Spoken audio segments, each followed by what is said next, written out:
ನೋಡಿದ್ರೇ ಗೊತ್ತಾಗುತ್ತೆ ಇವತ್ತು ಕೆಲಸ ಏನಂತ. ನಮಸ್ಕಾರ ಕರ್ನಾಟಕ, ನಾನು ನಿಮ್ಮ ನಾಗರಾಜ್. ಇವತ್ತು ಬೆಳಗ್ಗೆನೇ ಎದ್ದು ನಾನು ಹೋಗಿದ್ದೆ ನಮ್ಮ ಸೌತೆಕಾಯಿ ತೋಟ ಹತ್ರ. ನಾನು ಹೋಗೋಷ್ಟರಲ್ಲಿ ನಿನ್ನೆ ಮಳೆ ಬಿದ್ದಿದ್ದರಿಂದ ತೇವಾಯ್ತು ಅಂತ ಹೇಳ್ಬಿಟ್ಟು ಕಾಂಗ್ರೆಸ್ ಗಿಡ ಕೀಳ್ತಾಯಿದ್ರು. ಅವ್ರ ಜೊತೆ ನಾನು ಸ್ವಲ್ಪ ಹೊತ್ತು ಕಾಂಗ್ರೆಸ್ ಗಿಡ ಕಿತ್ಬಿಟ್ಟು, ಈ ಮಳೆ ಬಿದ್ದರೆ ಸಾಕು ಹೊಲಗಳಲ್ಲೇ ಇರ್ತವೆ ಕಾಂಗ್ರೆಸ್ ಗಿಡಗಳೆಲ್ಲ, ನಿಮ್ಮ ಕಡೆನೂ ಹಿಂಗೇನಂತ ಕಾಮೆಂಟ್ ಮಾಡಿರಿ.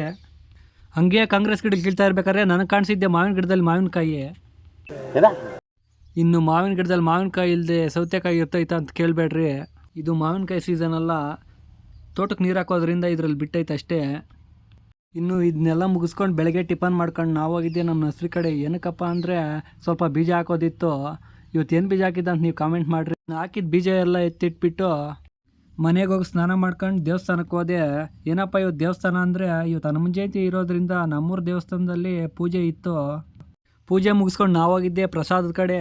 ಪ್ರಸಾದ ಹಾಕ್ಸ್ಕೊಂಬಂದು ತಿಂತಿರ್ಬೇಕಾದ್ರೆ ನಮ್ಮ ಹುಡುಗನು ಈ ಥರ ಹೇಳ್ತಾ ಇದ್ನು. ಮತ್ತು ನಾನು ತಮ್ಮ ನಿಂತ್ಕೊಂಡು ವೀಡಿಯೋ ಒಂದು ಮಾಡಿ ಅಂತ ಹೇಳಿದ್ನು. ಇವನೇ ನೋಡ್ರಿ ನನ್ನ ತಮ್ಮನು ಗೌತಮ್ ಅಂತೇಳಿ, ಅವನ ಅಕೌಂಟ್ನ ಸ್ವಲ್ಪ ಫಾಲೋ ಮಾಡಿಬಿಡಿ.